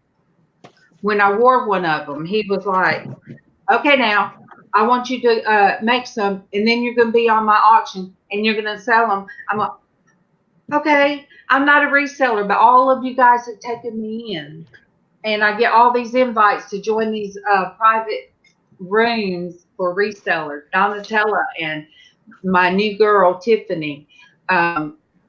I have a new daughter. I got a new daughter that Tiffany's going to be my new girl. And Destiny's not pushed aside in case Destiny comes across as Destiny's still my redheaded girl. But you know,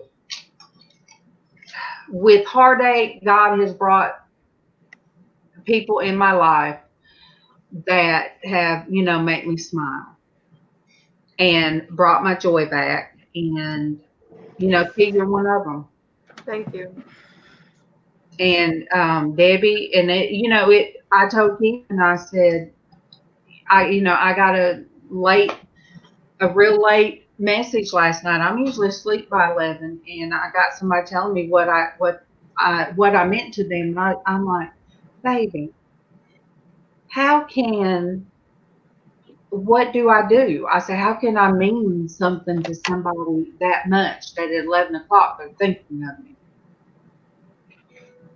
And he said, well, go ahead and answer it. You know, go ahead and, you know, let them know that, you know, you got the message, and let them know how you feel. And I'm like, and I told him, I said, I'll just go with God and do what I do. And I don't know what that is. But Casey said, I've been doing it ever since he had his first friends come over.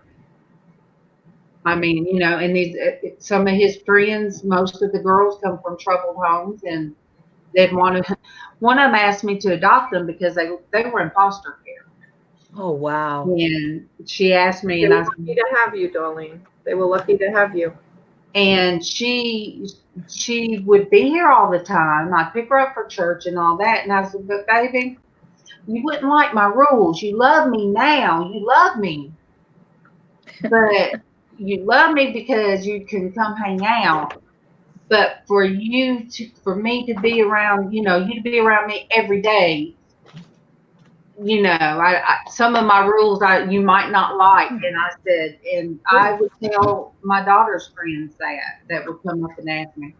Now they could come over and I'd do their faces and all that kind of stuff, but you know, I tell each and every one, you know, I love you, and they still Well, think you know of what? me. I'm sure it was the attention you gave them that they didn't get where they were.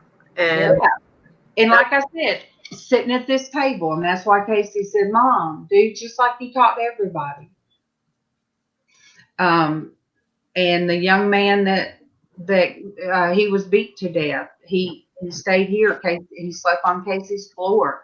We took him in, and he didn't believe in God, is what he said, or religion or whatever, but he and I was able to sit on the back porch around the table out there and discuss.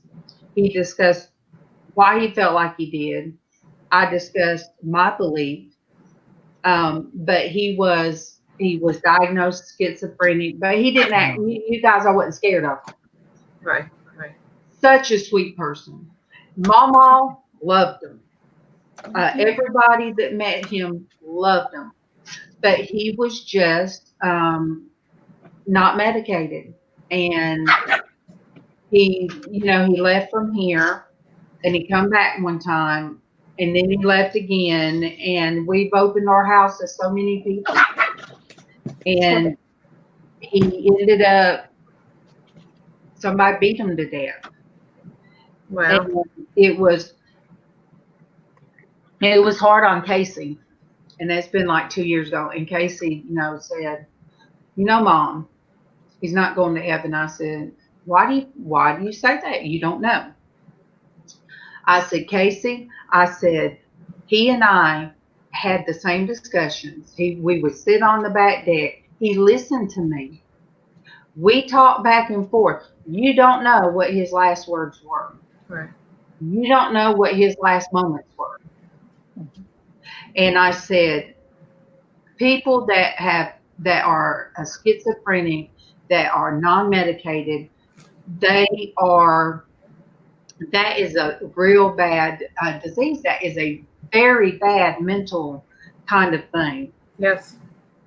And I said, in Casey, God, I don't feel like God holds that against a person. And I said, but he did listen to me.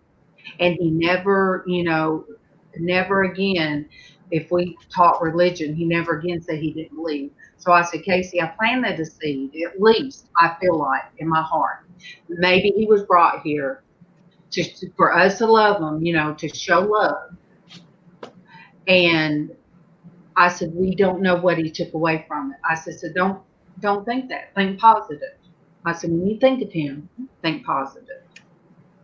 And that's pretty much how I've treated anybody that's come here. You show people love, and then that's how I wanted my channel to be. And You're doing good, honey. Yeah. thank you. But like I said, the reseller community, thank you guys for adding me. No problem. We only had good eggs here. Right, Deb? And I have an appointment now for September. Let me see. This is all. Oh my gosh, I upped my game. Derek done told me that I've got to get creative because I'm going to be on his auction. I'm going to be on his auction. All right. So what I'm going to be making, you guys, I'll be making some mermaid jars out of the big jars. And, I haven't sold. Now, there's a difference between a God jar that I give away. But Casey told me, he said, Mom, look on Etsy, look on Pinterest, look where people make the jars and they sell them. He said, don't sell the jars that you specifically set aside for God jars. Sell the other ones. So I'm starting my mermaid jar. Nice. Oh, how pretty. That is going with the shells and the colors and the new glitter that I bought. That's very pretty, darling. Very pretty. So that is what I'll be making, some of those. So, but yes, and T, I'm gonna let you get back to your show. But I love you guys. I love you. We've been on for almost 2 hours now. I promised my husband I'd do an hour, and here it is, 2 hours. So. I'm about ready to go too. It's medicine time. My arm is killing me. Well, I'm still glad. Thank God, no congestive heart failure for you, Deb. So glad to hear that everything is getting better with your hand. How long do you have to have that cast on? This is not a cast. This is still in a stent, a splint, and I get it cast on Tuesday. Thank you, Lord, because I can't do anything with it the way it is. Okay. I can't wait for the cast. The cast will be on for 2 months. It was severe surgery. And I'm not a happy camper, but you know what? What did it teach me? What was my lesson in this? My lesson was patience. My lessons were tolerance, and my lessons were go with your gut, because even doctors don't have the right answers. So my doctor was angry because even though she's in their system, as I have requested, they never notified her. Next time I'm calling her direct. And if anything happens and I end up in the hospital, she'll be there for me. So to tell them what not to do. Right. So I'll be fine. I'm doing really well. The pain kills me. It slows me down. Put wrapping it up. The sunshine or the rainbow on it. At least you have your left hand, which is your writing hand, free, which is a good thing. Hey. Good morning again, Kevin. What a cutie. He is. All right, so Darlene, we're going to let you get back to Kevin. I'm going to get back to Rob. Debbie, great. I'm going to go get some meds. Go take your meds, and I'll see you guys during the week. Actually, again in the morning if you want to stop by. I'm doing Saturday and Sunday morning. So, bye, darling. I love you. Good bye, T. Bye, guys. Bye.